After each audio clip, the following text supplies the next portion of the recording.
টানা বৃষ্টিতে মাটির বাড়ি ভেঙে পড়ল, অল্পের জন্য প্রাণে বাঁচলেন 3 জন। স্থানীয় নেতৃত্ব প্রশাসনের আশ্বাসে পাশে থাকার। গত কয়েকদিনের প্রবল বর্ষণের জেরে পূর্ব বর্ধমান জেলার রায়না 2 নম্বর ব্লকের ফতেপুর গ্রামে ঘটে গেল এক আতঙ্কের ঘটনা। পহরানপুর অঞ্চলের বাসিন্দা বিশ্বজিৎ ঘোষের মাটির তৈরি বাড়ির একাংশ হুড়মুড়িয়ে ভেঙে পড়ে। সৌভাগ্যবশত এই সময় বাড়ির সদস্যরা ঘরের বাইরে থাকায় বড়সড় দুর্ঘটনা এড়ানো সম্ভব হয়।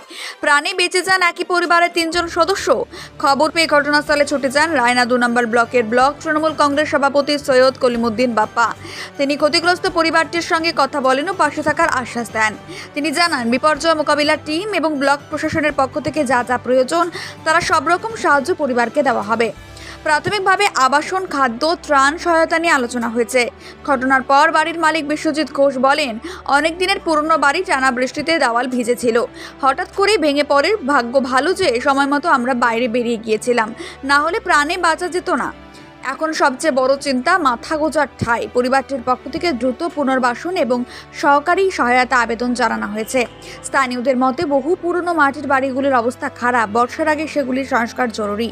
প্রশাসনের পক্ষ থেকে ক্ষয়ক্ষতির হিসাব নেওয়া শুরু হয়েছে। Bureau report, Memari update.